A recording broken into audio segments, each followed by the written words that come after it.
that. The next thing you're going to say, the next thing you say, that you were so bad and God saved you. Are you preaching or what? Are you preaching? Up to 90% complete. Anywhere in the world, any libraries, any museums. Okay, can I answer for 1 minute? Yeah. Okay. To be fair to him, he lets me, because he lets me talk. Like I said, Christianity doubled every 10 years because of the Holy Spirit. The Bible is not...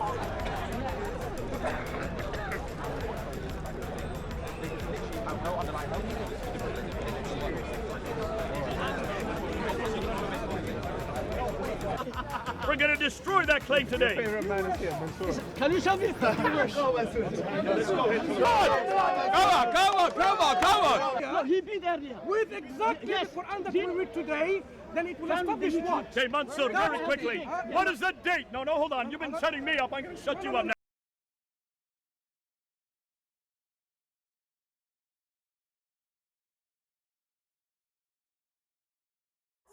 Right, and I've witnessed the Holy Spirit most really powerfully. I was involved in the New Age beforehand, and I was meditating on mantras at Mount Everest and stuff like that. And the next thing you're going to say, the next thing you say, that you were so bad and God saved you.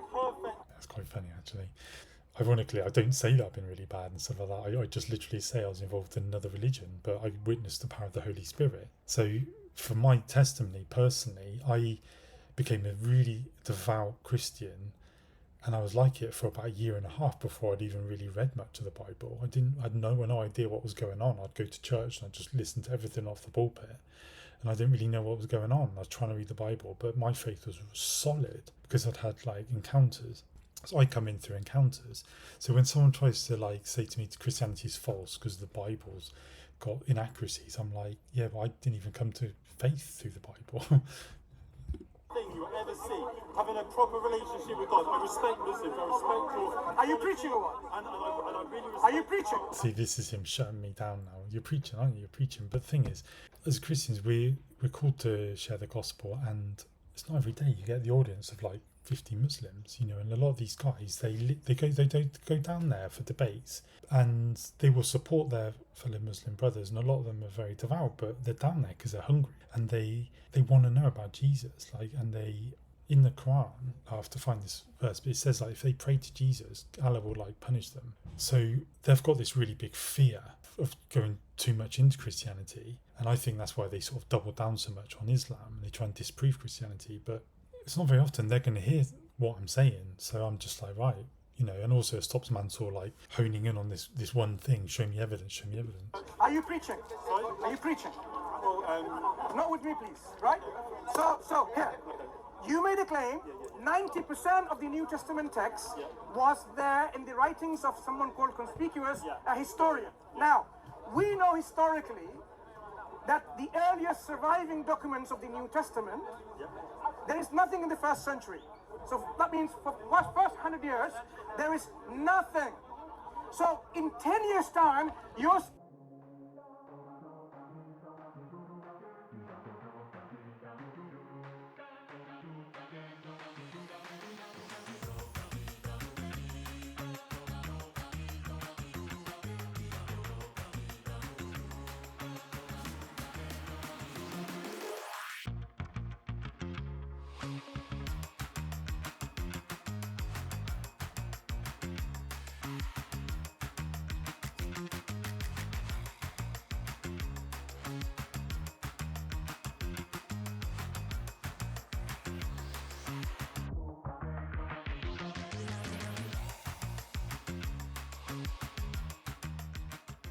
Ironically, there's nothing from the Quran in their first century after Muhammad. 100 to 200 years of the Abbasid dynasty in the 9th and 10th century. That's why everything we know about Islam, about this man, about this book, about their theology, all comes from the 9th and 10th century, 200 to 300 years too old. So what about the Quran? What we do know about the Quran is this.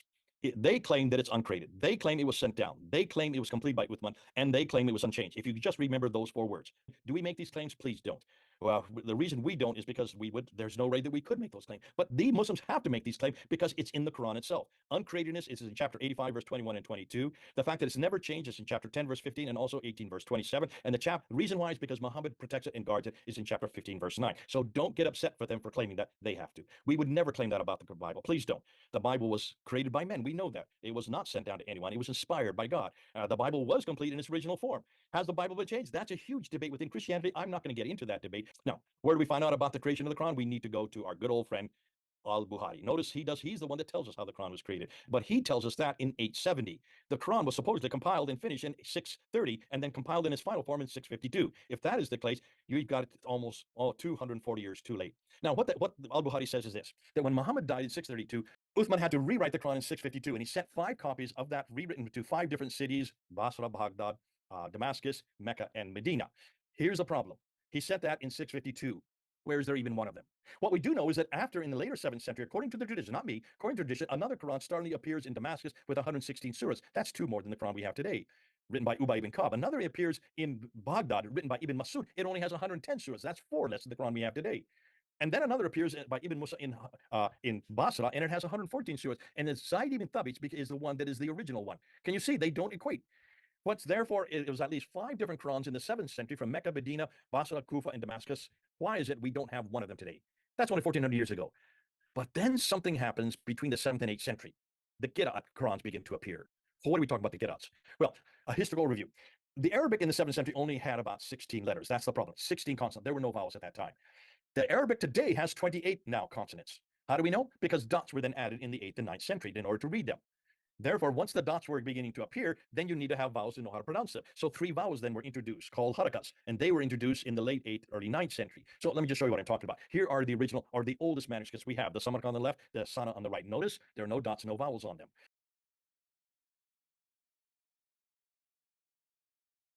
Apart from, and they'll say, what about the Birmingham transcripts? So how can you have a Quran that predates Uthman? To say nothing of the fact that if it's 568, it predates Muhammad as well. They hadn't bothered to look at the dates carefully enough. But it didn't stop there. See, that's not the only manuscript we have. When you look at carbon dating, it tells you the time that the animal was slaughtered and that the carbon-14 decay of nitrogen-14 begins to form. That's all you do. You're able to look at it. But the Birmingham folios, when you look at it, you'll notice that it includes Surah 18, Surah 19, and Surah 20, the 2 folios that we're looking at that are dated then. When you look at those references, you will see that Surah 18 is about the 7 sleepers of Ephesus. This is not Quranic. This is actually borrowed from other material. That comes from the Gregory of Tours, and there's a Syriac version of it by James of Sarug in 521. So this was around from the 6th century. Surah 19 comes a Syriac work from the Proto-Evangelium of James and Gospel of Pseudo-Matthew from the 3rd century.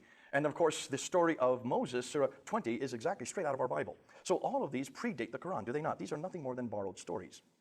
Yeah, and apart from that, they haven't got anything until after now. The 90% text of the New Testament is available. Now, this is news to me, and I'm sure this is news to the scholars of the New Testament who have dedicated their life to study the New Testament manuscripts. Now, let me make my. Sounds like I'm sort of bragging a bit there, but I wasn't trying to brag. I was basically trying to say this guy's trying to throw that word out. The being news to the Christian scholars, and I'm like, okay, well, if you're going to go down that route, I'm studying theology, and basically, it's kind of my way of just like saying, I wouldn't go down that route, mate. Not that I'm an expert on Christian scholars. My point. The earliest documentary evidence, surviving of the New Testament writings, first 200 years, you had only fragments. Because the Holy Spirit was moving. And it doubled every 10 years. It's not you're agreeing. Christians getting burned at the stake. P52. They got blamed. P52. They're going into preaching mode again, but I'm just like, got to get this point out. They're pushing this narrative, these Dawa guys, this Muslim evangelism. Christianity is not true because the Bible's got inconsistencies, and I'm trying to break that narrative, and I'm just like, no, but you're looking at it from the Quran, from Christianity. It doesn't matter if there's spelling mistakes. The main doctrine's the same. Christianity was created on encounters with Jesus through the power of the Holy Spirit. It was in one of those prayers in my bedroom that I audibly heard the voice of Christ. And he said, Hedia, it's me. And it was extraordinary. To this day, I can tell you as if it happened yesterday. I knew from that moment on I would never be the same. She continued watching the pastor online and started reading the Bible. The Bible came alive as the Quran never did. I could hear God speak to me, and I knew he was speaking directly to me because he was using the Quran as an example of why the Quran was not correct and why his word in the Bible was true. You're preaching. You're preaching. That's why, Mark. You're preaching. No, but you're talking to everyone. You're But I'm speaking to you. You didn't give me a chance to speak. P52. P52. You're better into me. I mean, I'm saying he don't give me a chance to speak. So, and he's given me a bit of a chance to speak, but not much. He's talking more than me. And now he's saying B52. P52. Papyrus P52. Or was it P52? Now, at this point, I was like, P52, isn't that something you get when you lose your job? And if I'd gone down for this debate, I would have probably researched a load of stuff to do with P52 and all the other P stuff. And now looking back, I do remember them teaching us about this briefly, but at the time I was just like, yeah, I don't know what you mean. How much of the text does it contain? Sorry?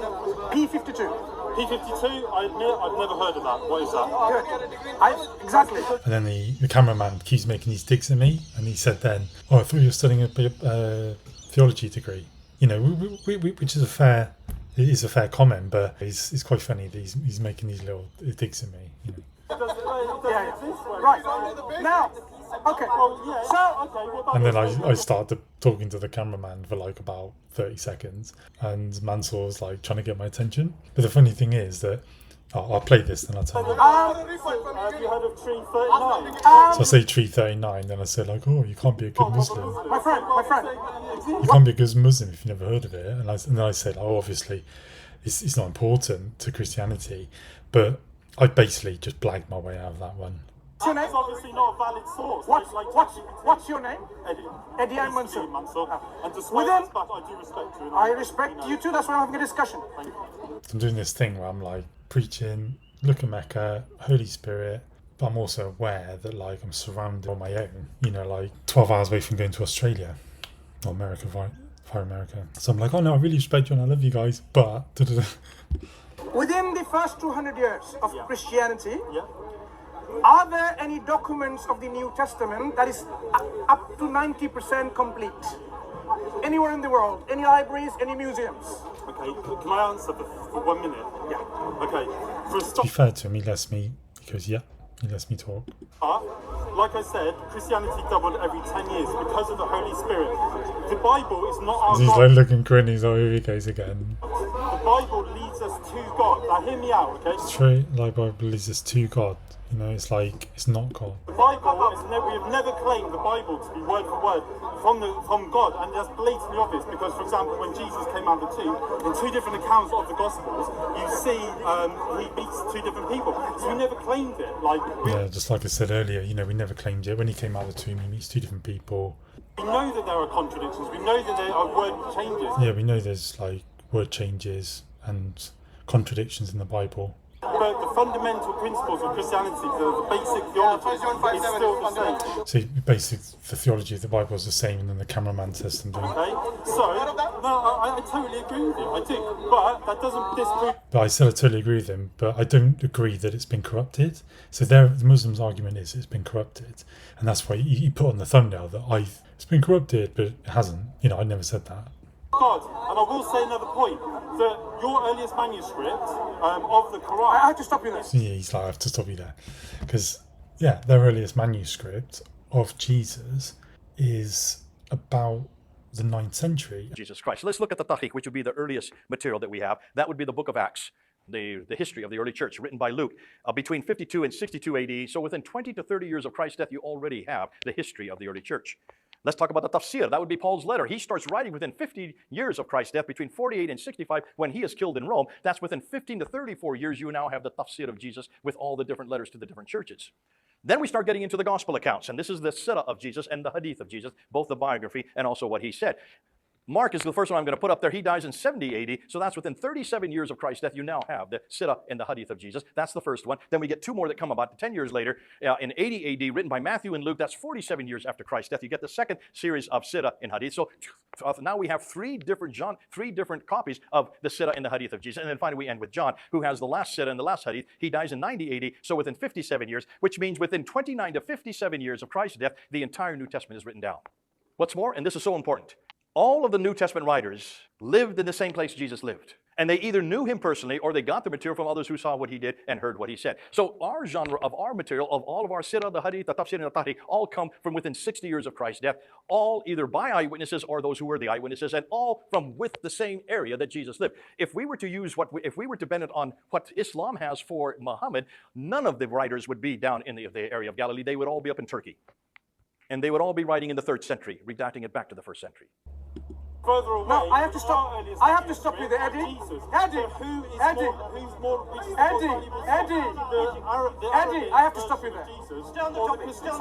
Eddie. So yeah, no, it's true though. Like, which is a more valuable source? Is like New Testament writings, which are written about by independent historians. This mountain of evidence around the time of people talking about Jesus, talking about the apostles. There's so much information around that time of what the Christian story. I mean, even Richard Dawkins agrees, and he's like spent a whole career trying to destroy Christianity. He even agrees that Jesus lived. That there was a person called Jesus. Well, there are one or two. When you look at history, and let's leave aside. Maybe I alluded to the possibility that some historians think Jesus never existed. I take that back. Jesus existed. Now, the earliest manuscript of the Quran says like the 9th century. That's still like 800 years after. So what's more reliable? Like, even if it was perfectly preserved, which is not, the Quran, it's still 800 years after. I learned the other day that like when the Ottomans invaded Constantinople in the like 14th century, 15th century, and apparently there's 50 bits of evidence for it. It's like me saying I went in a cave and I had revelations about that incident, and all those 50 bits of information are wrong, and what I'm about to tell you is actually correct and it's completely different. You'd be like, nah, that's 600 years ago, Ed. So that's my perspective anyway. The question I asked you was, which you answered, what was my question that you were answering?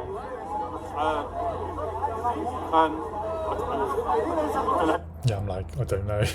Yeah. Sorry, that's precisely the problem. Now, Eddie, to have a dialogue, to have a dialogue means you try attentively to listen. So I'm going to give you... So he's like, you got to attentively listen. But what he really means is he wants me to stand there and just get completely bombarded with his one question, show me evidence. And I just wasn't going to let it happen. I was just like, well, if you're going to do that to me, I'm just going to just preach and change the subject. So he's using underhand tactics. So I was like, well, I'll just do my thing as well. I'm going to give you an opportunity again. And I said at the start, do you want to do 2 minutes each? He said no, so there was no to ask the same question again. Yeah, I know what you're doing though, Mansur. You're a professional debater and you're honing in on one thing that I don't know about, because I told you I'm not a computer. And then you're trying to... Okay, how about discussing... I don't know anything about... How about... It's true, see, I'm basically saying he's honing in on this one thing and he's trying to make me look like I'm really ignorant. What about dialogue? You're like... No, because it was my turn to speak after you said something. You were... One second.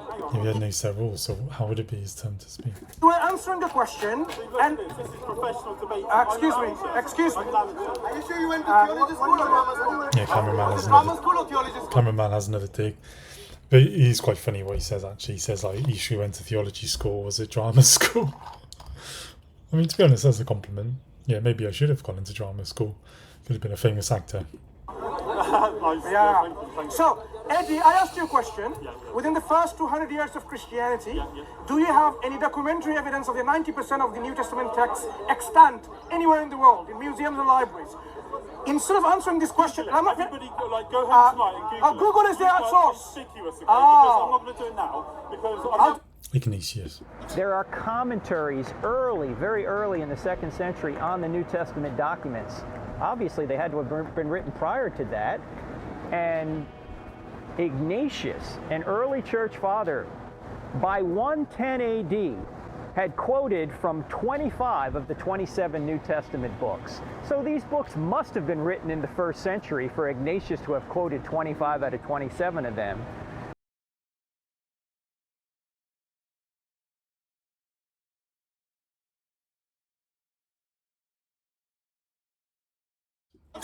People all around me, and what am I going to do? Look at my friend stand there like a lemon for You do it now. You do it now. You do it. Give me my cousin. So go and meet your cousin then. Why are you wasting your time? Go and meet your cousin. I respect your point, and all I say. No, because you are preaching. You're preaching. So let me ask. Okay. And whilst you're there, look. Let me ask you a question, Eddie. In 632. Eddie. Because all the other historical places around the world, like Corinth, like even in Peru, there is mountains of nothing. I'm not saying it's not true. What I'm saying is research. Instead of preaching, it's true though. Like, I was lucky enough to go to Corinth, Philippi, Thessaloniki. I've been to Rome. I've been to Athens, and there's just like I'll put a video on now.